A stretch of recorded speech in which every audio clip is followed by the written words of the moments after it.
Fala galera, boa noite. Como todos estão sabendo, eu fiz até uma publicação no History do Instagram sobre isso. O presidente da República, Jair Bolsonaro, sancionou ontem a Lei 13.982, que trouxe uma alteração à Lei Orgânica da Assistência Social, mas que também instituiu o auxílio emergencial. E aí, depois dessa publicação, eu abri a caixinha de perguntas lá no History e muitas dúvidas surgiram sobre quem vai ter direito a esse benefício, como que o valor será pago, a partir de quando. E para que as respostas não ficassem repetitivas lá no Instagram, ou melhor, aqui no Instagram, lá nos stories, eu resolvi gravar um vídeo para deixar disponível para vocês e sempre que surgirem dúvidas, você pode vir aqui para sanar essas dúvidas. Ou pode ainda, caso aqui não esteja a resposta, mandar uma mensagem pelo direct que a gente tende a responder também, tá certo? O artigo 2º da Lei 3.982, ele diz que será concedido por 3 meses, a partir da data de publicação, que foi ontem, um auxílio emergencial no valor de R$ 600 mensais para os trabalhadores que cumprirem 6 requisitos. Esses requisitos são ser maior de 18 anos, não ter um emprego formal, ou seja, não ter carteira assinada, não ser servidor público, entre outros. O terceiro requisito é que você não participe de programas ou como beneficiário de serviços assistenciais do INSS, que é a Previdência Social, não receba seguro-desemprego e não participe de programas de transferência de renda, salvo o Bolsa Família. Se você recebe só o Bolsa Família, você deverá optar entre o auxílio emergencial ou o Bolsa Família, onde um substituirá o outro. Aquele mais vantajoso substituirá o menos vantajoso, ou seja, o de maior valor substituirá o de menor valor. O quarto requisito é o da renda.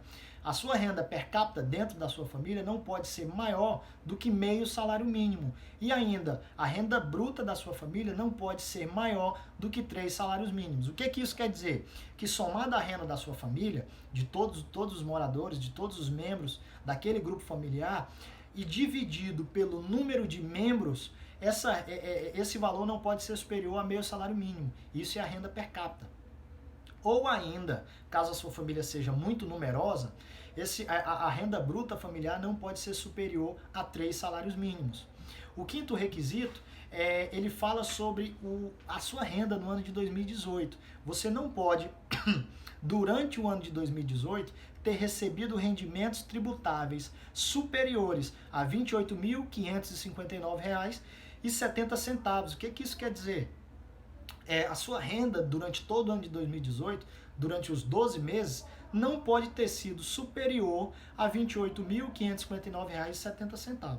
O sexto requisito, ele fala que você deve exercer a sua atividade profissional em uma de 3 condições e fala a forma de comprovação de cada uma delas. A primeira dessas 3 condições, antes de mencionar as condições, elas são alternativas, tá? O inciso 6º do artigo 2º da Lei 3.982, ele lhe dá 3 opções, 3 condições onde você deve exercer a sua atividade, mas você somente deverá obedecer uma delas. São 3 alternativas. A primeira alternativa é que você exerça a sua atividade na condição de microempreendedor individual, ou seja, no MEI. A segunda é que você seja contribuinte individual do Regime Geral de Previdência Social. E a terceira, caso você nem seja MEI, caso você também não contribua para o Regime Geral de Previdência Social individualmente, você deve ser um trabalhador informal, autônomo, ou pode estar também desempregado, ou você pode estar empregado, mas não tem carteira assinada. E essa informação deverá ser confirmada por meio do cadastro único dos programas sociais do governo federal. Marcos, mas eu não sou MEI, eu não contribuo individualmente para o RGPS, que é o Regime Geral de Previdência Social, e também não tenho CAD único.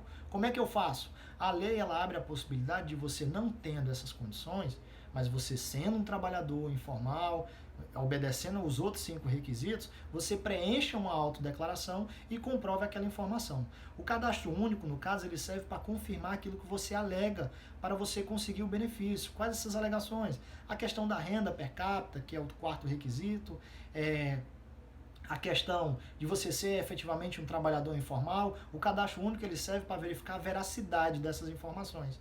Se você não tem cadastro único, você faz por meio de autodeclaração, uma declaração que vai estar disponível no sistema que o governo federal abrir para que a gente faça as inscrições ao auxílio emergencial. Lembrando que a declaração ela tem presunção de veracidade, mas você tem o dever de estar falando a verdade.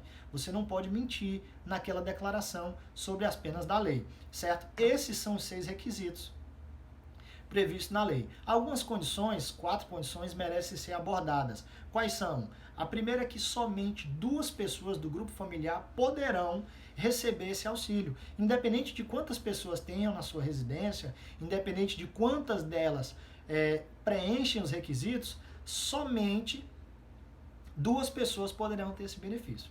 O legislador também separou uma segunda condição, que merece destaque, que é aquela mulher líder de família, de uma família monoparental, ou seja, não tem a figura do marido, não tem a figura do pai das crianças, não tem a figura de um companheiro, ela poderá acumular 2 benefícios. Isso é uma forma de recompensar aquela mulher guerreira que cuida da sua família, que mantém a sua família sozinha, sem a companhia de um outro provedor junto a si.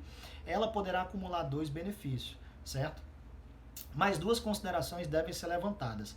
A primeira é que esse benefício ele poderá ser prorrogado por meio do executivo, ou seja, do governo federal, se ao final dos 3 meses iniciais não foi identificado que houve o fim daquela crise econômica que deu origem ao benefício, ao auxílio emergencial. Ao final dos 3 meses, o governo ele vai verificar se aquilo ainda persiste, se prevalece a necessidade de manter o auxílio emergencial. A quarta observação, última, mas porém não menos importante, é que ainda não foi regulamentada a questão do quando você receberá esse valor. Tá? O governo ele reserva, dentro dessa lei, o executivo reserva a condição de precisar a posteriori, ou seja, depois, regulamentar de que forma, a partir de quando será pago esses valores. A tendência, e na verdade não é a questão de tendência, a lei ela explica que o valor será pago por meio de uma instituição financeira federal, que deve ser a Caixa Econômica, possivelmente o Banco do Brasil, por meio de uma conta bancária. Quem não tem conta bancária nessas instituições poderão fazer uma conta social dentro do próprio site lá dessas instituições financeiras, isento de cesta de serviços, com a possibilidade de fazer pelo menos uma transação mensal e etc. Mas ainda não foi resolvida a questão do quando será pago. Então seguem aí as dúvidas quanto a essa regulamentação. Logo quando surgir a gente deve abordar aqui no Instagram e vamos espalhar essa informação para todo mundo para que cada um possa entender quem é que vai ter direito, quem é que não vai, e à medida que as informações forem se atualizando, a gente traz aqui para vocês, tá bom? Compartilha com seus amigos, manda para todo mundo e muito obrigado.